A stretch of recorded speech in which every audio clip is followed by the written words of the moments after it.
maybe, yeah, let's begin. Yeah, sounds good. So first of all, thank you so much for taking your time today with us. And many of our audience, like Korean audience, already know about yourself and also about the Ondo Finance, but it would be great for you to like briefly introduce yourself and about the Ondo.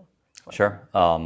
So about me, my name is Min. I joined Ondo 6 months ago as the head of global business development. And my sort of like priorities is looking at global expansion and looking at specific markets across how are we penetrating within those specific geographies, including Korea and many other markets here in Asia, as well as the rest of the globe. So as Ondo, we are the largest RWA tokenization platform globally. We have around close to $4 billion in TVL. And essentially we started with US treasuries and move on to sort of like tokenized stocks around 9 months ago. We launched on the global markets, and on the global markets has been a real success in terms of adoption. As you can see, there has been a lot of traction when it comes to looking at tokenized stocks, and that is about opening access to individuals that previously has been precluded from traditional brokerage accounts.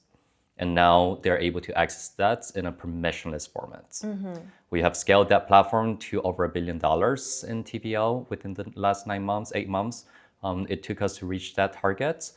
So that has been something that we've been focused around to continue to expand. And the whole idea of bringing an asset on-chain is to bring it in a permissionless format, is to be able to allow it to be composable with DeFi, be interoperable, and also when you think about utility as well, there's a lot more things that you can do with a tokenized version of a stock versus the traditional form. Right, so it sits within your own brokerage account and it is essentially inert. So you're just having the tokenized stock there, and you're able to use it as collateral margin. You can use it in lending and borrowing protocols. So there's a lot more that you'll be able to use in a tokenized version. Okay, that's great, and thank you for the kind introduction. And as you mentioned on the broaden the overall aspect, like as I remember, the Ondo started with the tokenized treasuries and money market funds, and now Ondo is expanding into stocks, ETFs, and portfolio products. And I am kind of curious what's the bigger vision behind the Ondo global markets? Like, is the goal simply to bring more financial assets on chain, or you ultimately trying to build a new kind of like capital market infrastructure? So Ondo has a theme around Wall Street 2.0, right? And a lot of that is looking at how do we reinvent what exists very well in its traditional form and bring that on chain. And as you can see, that a lot of asset managers and bigger institutions, the likes of BlackRock, Fidelity, and the list goes on, they are coming on chain. They're looking at tokenized funds, but a lot of them do it in a permission format. The differentiation between Ondo is that we design our products to make it permissionless and so that it is DeFi composable. And that is very powerful in a sense because as you think about user adoption and where the next wave of adoption comes through, it is certainly from the DeFi sector. So you're looking at, for example, centralized exchanges has helped to bring a wave in terms of crypto adoption. That has been great because now people have access to crypto assets, traditional crypto assets, and exchanges have been able to build the on and off ramp, meaning connecting the fiat version to sort of like bring that access into a on-chain economy. Where we see the biggest sort of like traction in terms of where things are progressing, it is definitely moving into a decentralized finance. Our mission is looking at opening global access to an open financial ecosystem. And by doing that, the way that we have designed a lot of our products, it is permissionless format. And that is something that we strongly believe in as an open economy to be able to eventually bring access for institutional grade assets, like for example, tokenized money market funds, tokenized treasuries, and now tokenized stocks and ETFs to the millions that currently has been underserved by the traditional banking rails, right? More on that is looking at how do we bring capital efficiency in terms of the professional traders and people that are looking to interact within the DeFi ecosystem. For example, we have launched Ondo Perps, which allows for a perpetuals sort of like decentralized exchange experience that has been launched by a separate team from Ondo Finance. That has actually been launched by a team that we have acquired called Enclave Markets. They are the teams that has designed Ondo Perps, and that operates as a separate company from Ondo Finance. And that is purely focused around being able to bring utility to the stock tokens itself. So for example, you would be able to take your Tesla, Google, Nvidia stocks in its tokenized version and use that as multi-asset collateral for margin trading. That brings a lot more efficiency in terms of capital, because right now what happens and what traders are doing is they would have a account with Interactive Brokers. They will have all of their spot positions there, and then they will long or short on the perps. So you're having two separate platforms right now to be able to do a basis trade, for example. So now we're bringing both platforms together so that you have the spots, so you're long on a stock, and then you're able to short on the perp, for example, or create your own hedging strategies directly within one platform. That brings in a lot more in terms of capital efficiency, and that's something that Ondo Perps has been focused around. The vision ultimately for Ondo is looking at how do we bring and build a on-chain prime brokerage platform, and that is sort of like the theme that we are sort of like carving and sort of like constructing a lot of the new products that will be launched through Ondo Finance. Okay, I see. I mean, since you are mentioning the accessibility and everything, like, I think it could be related to my next question. Like, one of the features Ondo have like recently introduced is like 24/7 minting and redemption. And looking beyond the technical aspect, like, how do you think always on market will change the investment experience for the users around the world? I think that has a significant impact, right? When you think about what crypto has been able to enable effectively is 24/7 trading markets, right? There is no reason why the equities markets would be continuing to exist within its traditional rails. You have seen announcements from NASDAQ, New York Stock Exchange, and so forth. They are definitely looking at on-chain technologies to be able to enable the 24/7 markets. That is something that we're deeply aligned with. In fact, right now, as we launch 24/7 markets, that has been a true market innovation in the sense that we're not recreating AMM pools like many of the competitors or other projects there. What happens with AMM pools when you enable it in 24/7 trading is that from a slippage standpoint and liquidity is being limited, that doesn't create the best trading experience. For us, something that we always deeply value is how do you create an institutional product that enables traders to be able to place orders in size and being able to have the lowest slippage within the markets. And the 24/7 mint and redeem operation that we have just launched, we launched it with 6 of our top traded assets. We're looking to add many more there. They are 100% fully collateralized. So effectively, we are also looking at, from a price discovery standpoint over the weekend, that this is eventually going to start moving on-chain as well. Similarly to how perpetuals futures has led a lot of the price discovery over the weekend. If you recall the Iran and US war situation, that has caused oil prices to fluctuate severely, and that happened initially over the weekend. On platforms like Hyperliquid, for example, that was a great venue for price discovery over the weekend. And effectively, now people are able to look at, eventually as we add more assets in the 24/7 operation, they are able to look at how do you hedge your position 24/7 and being able to react during the market news at all times. And that is something that crypto has been able to bring right now, right, in terms of changing user behaviors. And we believe that we will be able to do the same for the equities markets as well.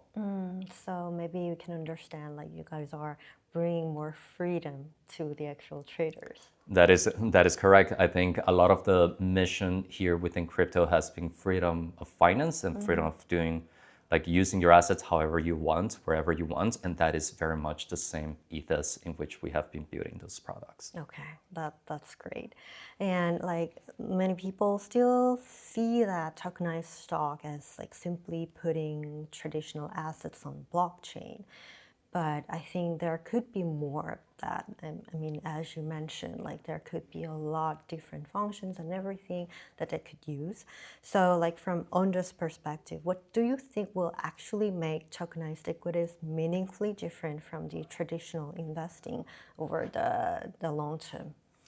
That is a very good question. And you hit the nail on the coffin with regards to that, right? Because as it exists today, tokenized stocks, it is just a on-chain version of a traditional stock format, right? But once you start building utility cases to it, I think that is when you're going to start unlocking the potential of tokenized equities. From a adoption and traction standpoint, this product is relatively new. When you think about it's been launched 9 months ago, so it has been going through a very quick maturation phase and adoption. Thinking about stablecoins, right, which is also a wrapper similar to how tokenized stocks are being a wrapper on the version of this tokenized stocks. Stablecoins, it took them a lot longer to reach $1 billion in terms of TVL. Whereas for us, we have looked at a compound exponential growth in terms of adoption. And I think a lot of that has been driven by utility, right? What you can do with a tokenized version is right now it's peer-to-peer transferable because of its permissionless format. I can send you a tokenized version of a Tesla or NVIDIA, whereas currently, as in your traditional brokerage accounts, it is very hard to do in-kind transfer, right? So that is one of the most basic use cases probably. But as you look at the evolution of how the tokenized stocks and that continue to sort of like flourish in terms of how ecosystems are being built, we have been working with different platforms, like for example, Morpho gauntlets to be able to allow for people to use lending and borrowing use cases for tokenized assets. You're able to look at, for example, AI playing a role, right? We have made an announcement very recently with Virtuals, which has a couple of hundreds of AI agents to be able to allow them to transact with tokenized versions of the stock. AIs would not be able to transact with the traditional form at the present moment. So as you think about how this space evolves, being able to create portfolios, right, portfolio construction, doing automated rebalancing and so forth through AI, I think there's a lot more potential use cases that perhaps today has not surfaced yet, but as a continuous adoption from retail, from or partners, distributions, as well as other projects continues to bring on sort of like new use cases, I think we will start to see a lot more utility and adoption incrementally, as like equities markets right now has become a lot more, I'd say, sexy than right crypto, because right now we are going through a cyclical moment within the crypto markets. But I do see equities and RWAs continues to sort of like grow exponentially within the space. As more utility comes into the space, more ways to use the tokens, you would see a lot more traction gaining from sort of like this adoption. Okay, so it could be a ultimate mass adoption. That is the goal when you think about the big sort of like names like BlackRock announcing that everything will be tokenized and Larry Fink being very sort of like vocal around that. We do believe that that is the case. We do believe that tokenizations offers a much more efficient rail versus the traditional finance rails that it exists on. If you think about why is tokenized version better? I mean, from a programmability standpoint, the way that you can program a token in terms of thinking around compliance solutions and who gets to hold the tokens itself and how do you sort of like transfer it and treat it, I think that becomes a lot more efficient from an operation standpoint as well, as you manage those assets on chain versus the hundreds of people that may be required to manage the same assets in its traditional form, right? Okay, I mean, thank you for your answer. No, of course. Like I used to work with traditional finance. I my background is that I was with Goldman Sachs for a number of years, based out of Hong Kong office, and like I have seen sort of like how traditional financial rails operate, and they have decades of experience building and perfected a very well-run platform. And from a risk management standpoint, from compliance, from an operational standpoint, it is definitely very well structured. Of course. Is there opportunities to make it a lot more efficient? We believe that tokenization is that unlock. And that's why a lot of the banks, as well as financial institutions in general, are looking at tokenization technology. Like Ondo is part of DTCC working group, for example, to look at how do we unlock that? How do we sort of like make the financial world a lot more efficient, a lot more globally interconnected as well, right? So I think when you think about clearing, settlements, operations in general, that is where tokenization brings in most of the benefits and the real unlock. So unlock the potential that the well-structured traditional market already had. That's right. Okay. Yes. All right. Thank you so much.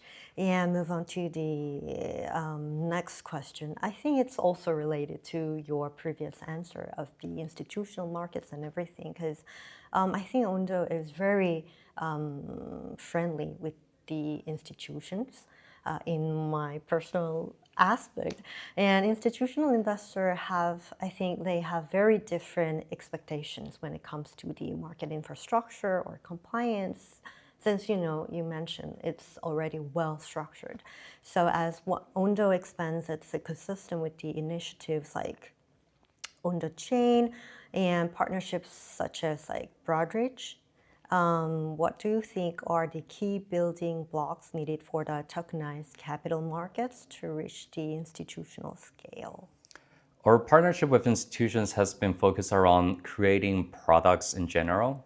You're right that although we see institutions more as a bridge between the traditional finance and decentralized finance economies, we believe that that bridge will continue to always exist. We don't believe that there is a world where DeFi completely overtakes TradFi. I think traditional finance institutions and well-run institutions has demonstrated resilience over the years in terms of the many banking financial crises that they have gone through. They have expertise in terms of how do they evolve their sort of like platforms, their services.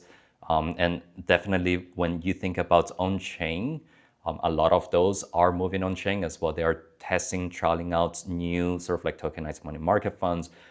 BlackRock has issued Budo, for example. Franklin Templeton has issued Benji. JP Morgan has issued JP Coins and so forth. So there is a lot more institutions in the traditional finance that is coming on chain. Mirai Assets, for example, in Korea has partnered with us to tokenize some of their ETFs that we have now being able to make available, globally accessible to the millions. So I do think that institutions are coming on chain right now. They're coming in a very calculated way. They are looking at trials and experiments, thesis to be able to ensure that the technology is able to scale. Because when you think about the current size of the tokenized asset space, tokenized stocks are around $2 billion, right, nearly. And that is very small when you compare it to the entire traditional equity space. You're talking about $128 trillion by comparison. So that is a very small figure right now where it exists. For institutions to eventually come on chain, there needs to be a significant evolution in the technology. The partnership with Broadridge is a good step in terms of that evolution, right? Because I think the argument has previously been that wrapper models in its tokenized form, you do not have voting rights because the way that we tokenize it are total return trackers. So we only track economics, meaning corporate actions, dividends, and the underlying prices. And voting rights has been one of those gaps that existed within the tokenized asset space. We seek to narrow that gap between the traditional form and the tokenized version of the stock. Because we do believe that there are investors to be able to bring on-chain institutional investors and the investors that are trading in size to close in on that gap. So voting right may be something that institutions do care about. Maybe retail doesn't care that much about voting rights. So in order to close that gap, being able to allow for any significant position holders to have voting rights on chain and use Broadridge as proxy voting, that sort of like narrows down the gap between the traditional form and the tokenized version. So we see that as a continuous improvement of our product, and you will continue to see that evolving over time as we have a very long product roadmap. So there's a lot more exciting news that we will be announcing over the next few months. So I do think that that is what it's going to take institutions to come on chain. Once this is a proven technology, then you start seeing institutional capital migrating. What we're seeing right now at Ondo is definitely an increase in adoption from the larger traders that are holding $20, $30 million sizes positions on any particular single name stocks. And that is very encouraging because they do prefer to hold it in its tokenized version. We have done a lot of those interactions with those users to understand why is that. And a lot of that is, number one, it's access. They have stable coins sitting around that are able to access the capital directly. And the second thing is it's a lot more efficient from a capital standpoint for them to buy a tokenized version of the stock. They can buy it in size without any significant slippage, and they can use it within DeFi as well. So a lot of that advantage that exists within the tokenized form are being sort of like explored by more sophisticated traders. So they're able to look at the votes that we have launched with some of the lending and borrowing protocols and being able to take advantage of that as well, because you're then being a lot more efficient with capital. I think within DeFi, there has been a lot of strategies, for example, looping strategies and so forth that people have utilized on the traditional DeFi crypto ecosystem. And now being able to bring on-chain RWAs and being able to use, for example, your stocks for perps, for a margin collateral, I think that becomes a lot more efficient in their views, and that is what they're excited about. Okay. So the partnership with the institution is not only the partnership, but it is more like giving them the opportunity and the steps to the bigger market, I guess. It is giving them a sort of like opportunity indeed to look at how do they interact within a decentralized finance new economy, so to speak. And it is to give them comfort as well, for them to understand and trust in the technology. Because when it is very different when you're serving a retail clients that may be transactions in tens of millions versus an institutions that within a single clip, you're looking at billions, right? So it is very different scale. Okay, thank you so much. The next question would be about the Asia itself, because we are in the WebEx. Asia, like especially markets like Japan and South Korea, has actually like strong demand for the US equities, while also having some of the world's most active crypto users. And how do you see the Asia fitting into the Ondo's long-term growth strategy, and who do you expect will be the earliest adopters of the tokenized US assets in the region? You already mentioned the big traders already, but will there be like retail investors or like exchanges or fintech platforms? Like, which would that be?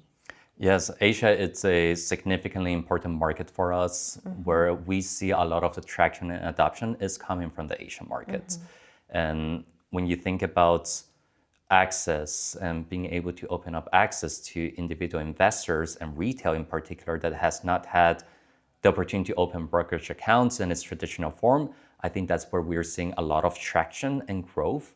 When you think about Asia in particular, tokenizing stocks here in Japan, in Korea, Taiwan, and so forth, where there is a growing demand driven by an appetite for renewed interest in stocks like within AI, chips, manufacturing, and so forth. I think there continues to exist given sort of like the current phase in which we're in terms of that AI growth, right? So we'll continue to see a renewed interest when it comes to people wanting access to those stocks. in a manner that is a lot more efficient and easier for them. When you think about it right now, if I wanted to buy a stock of Uniqlo, for example, fast retail, I am not able to do that with a Japanese brokerage account. There's no ADR that is listed. So how can tokenized stocks being able to sort of like enable that and unlock that access? That is where tokenized stocks comes into play. A user sitting anywhere in the world, except for the US, because that is a market that we do not serve. So anyone is able to access a Japanese stock that is currently restricted within Japan. And what this does for the country and its economy itself is similarly to how the US has been able to use US treasuries and the US dollar as a tool to attract capital, right? Similar to what stablecoin has done to unlock the US dollars globally. Tokenized equities is able to do that for local traditional stocks that sits within a localized economy to be able to export that outside of the country itself. Whereas potentially we can structure a way to ensure that it meets any sort of like regulatory compliance requirements that exist within a particular jurisdiction. We do see that as a important sort of like next steps, and that's why the partnership with Mirai Assets, for example, has been particularly interested and important for us, because being able to bring in Korean stocks outside of Korea, there are, of course, ADRs that exist, American Depository Receipts, but essentially for many other countries, they're not able to access those products, right? So being able to unlock that access, when you have investors that want to access from Brazil, for example, or from like Argentina, Japanese or Korean stocks, they'll be able to do that in a very, very easy format, permissionless through DeFi. That's wonderful. And yeah, I mean, thank you so much. And that will there will be the final question about your vision and what you are thinking of the future. And if you were having this conversation like 5 years from now, what do you hope will have changed, and how do you think tokenized securities will reshape the way people access and invest in the traditional financial assets? I think 5 years from now, it is a very long time within crypto. Like we normally measure that a little bit shorter because the technology evolves so quickly. That's so true. Where we see the next wave of adoption and increase in terms of how tokenized sort of like world is going to exist over the next few years is that there will be a point where we stop talking about tokenized stocks because everything will be on chain. So it would be the same assets, right, effectively under new rails. And that is what we're hoping, that equities, as it evolves from a technology standpoint, then tokenized version or traditional version, that will converge effectively.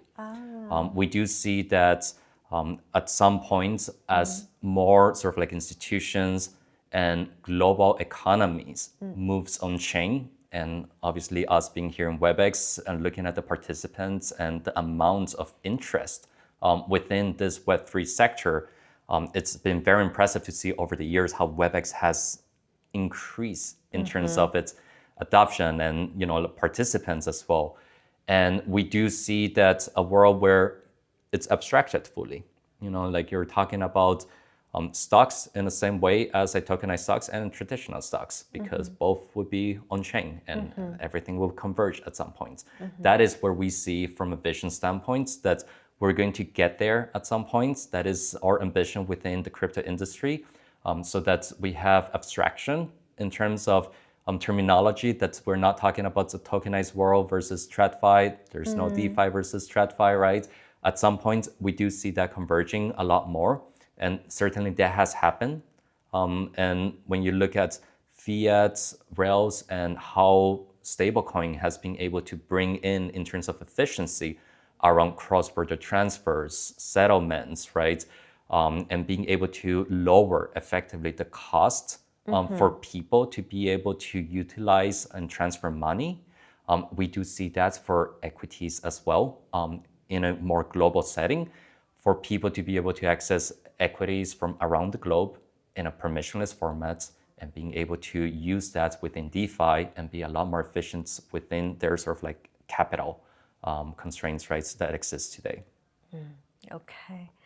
I mean, thank you so much for your insights No, today. thank you for having me. Yeah, and yeah, that's all for today. And we'll keep follow up how Ondo is evolving. No, of course, and thank you so much for the support. Thank you Yeah, so much. thank you, I appreciate it.